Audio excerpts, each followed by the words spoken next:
Well, good morning everyone. Today we're going for a short drive in the Prelude. It's on. We have to take off in second, but otherwise it's behaving quite well.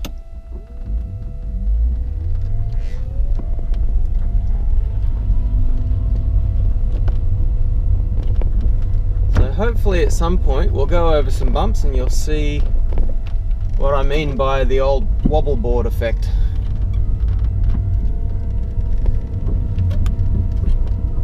So change up into third. Taking off in second is quite reasonable and then shifting through the gears, but until I get the full selection of batteries in, all 8 modules, it's going to be a little bit sluggish. So taking off in third here. It's a bit underpowered,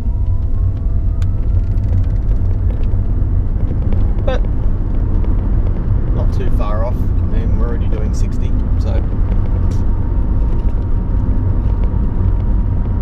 murder of crows up ahead here.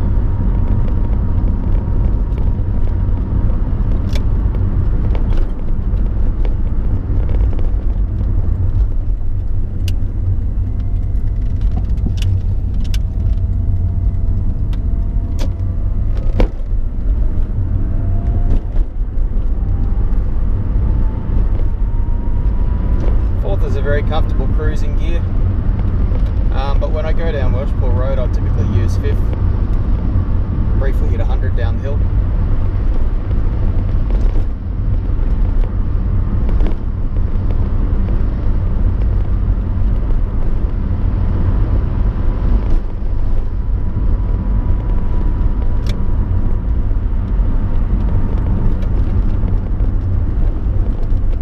Perils of living in the Perth Hills is that every trip you do starts with a big downhill, and at the end of the day, when you don't have much battery left, it's a big uphill.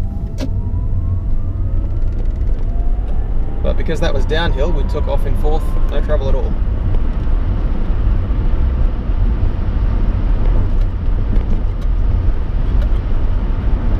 So you might hear the seatbelt and seat springs squeaking, oscillating in a predictable frequency. That's the old wobble board effect, which I hope to eliminate once we put the new aluminium floor in the battery pack with a nice 100mm SHS beam, because that does get tiresome.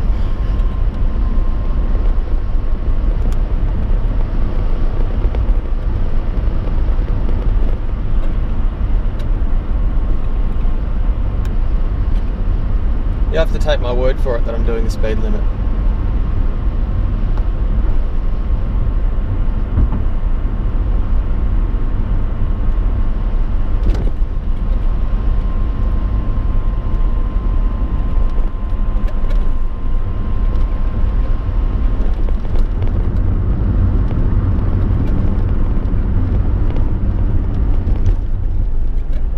Vehicle mass is currently about the same as it was when we pulled the engine out, so it's about 1100 kilos. We don't have the full battery pack in.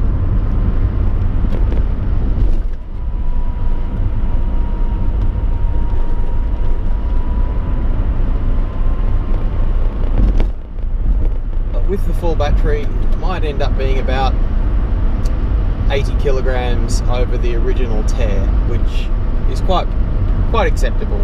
Unfortunately, a lot of that weight has moved rearwards, which means we'll have to upgrade the suspension to bring it back to its original ride height, or try and find, I don't know, ballast of some kind to put in the front. But either way, it actually handles reasonably well. It doesn't feel any different to a regular car, and sufficiently quiet.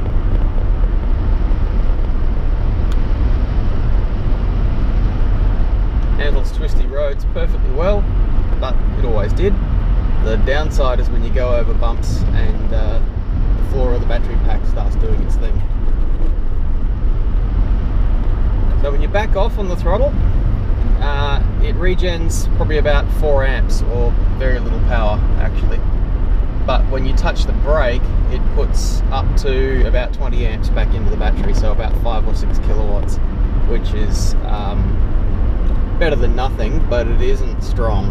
You know, I really would prefer a little bit more regen. That might change when we get the higher voltage pack in. You might notice it a bit more. But we've also, Rod Dilks actually gave me the little RS232 connector, so I can play with some very basic settings on the Great Land controller, and we might be able to increase the regen that way.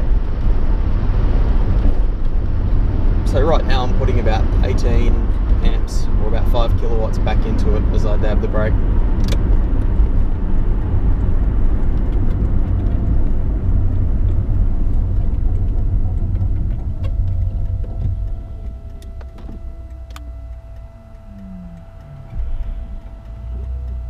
And that's the sound of the engine winding down to neutral. Second gear.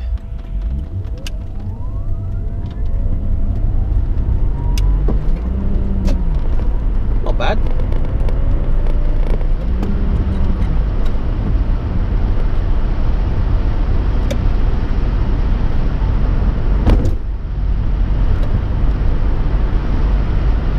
So we'll actually try and do the speed limit down here. I'm usually doing this on the motorbike, and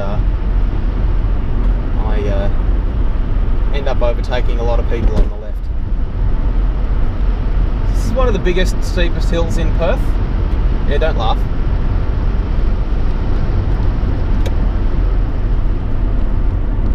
About 200 metres difference from top to bottom.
Right now my advice would be to drive this car like it was a Rolls Royce.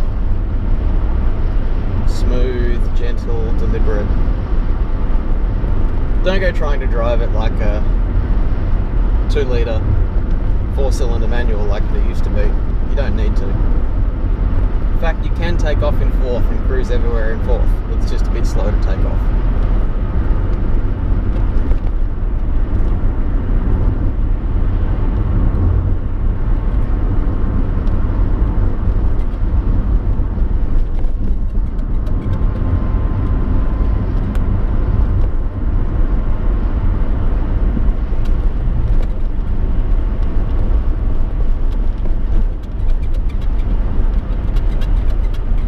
Wobble board.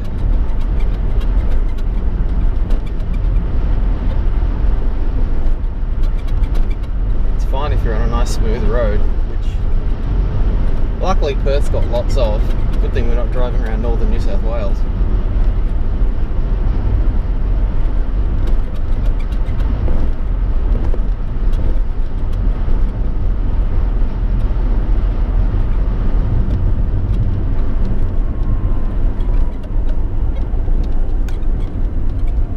That is tiresome.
course, once it's stationary, do whatever you want with the gears. Handbrakes, really important, especially on a conversion where you've got no engine compression. It's very easy to forget to put the handbrake on, get out of your car and watch it roll away.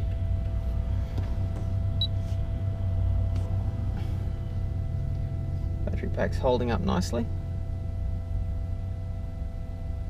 as it should. It's been balancing for a while. I've still got about 12 cells that are a bit low. There's a module that really hasn't been quite as good as the rest.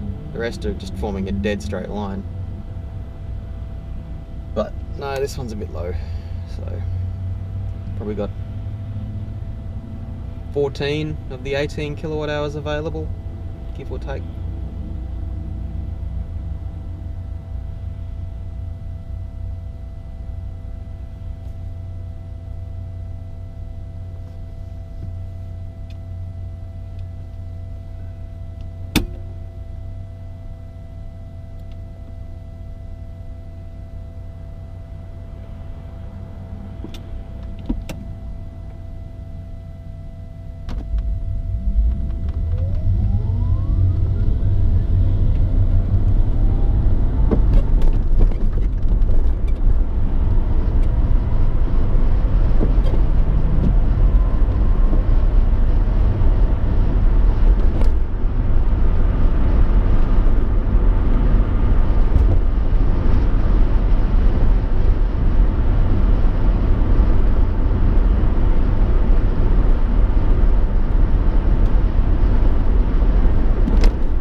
That's good. Cruising at about 70 on flat ground, takes about 9 kilowatts.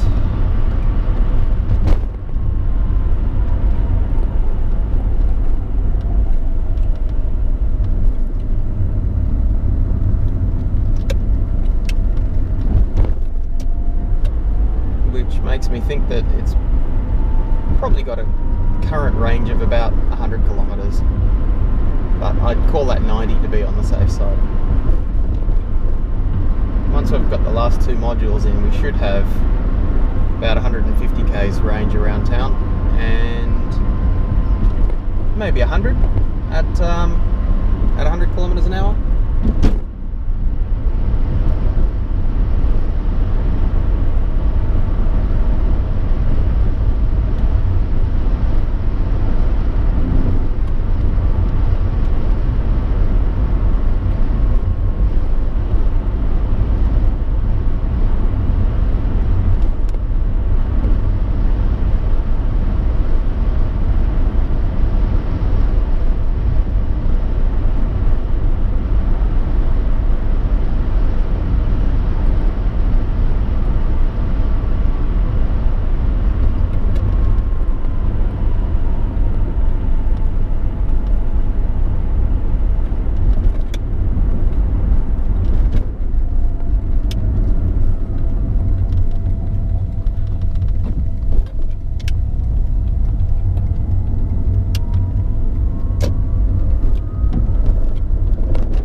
Curiously, the auxiliary battery is sitting around about 11.5 volts, so that might be a bit low. Not sure what's going on there. Person in the Ford Transit van still trying to find the gears.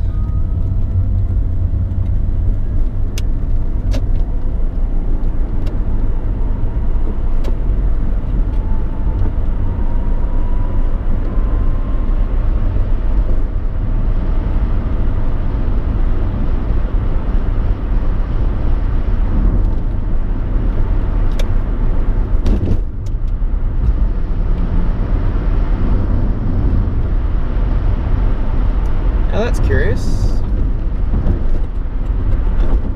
Speedo drops in and out.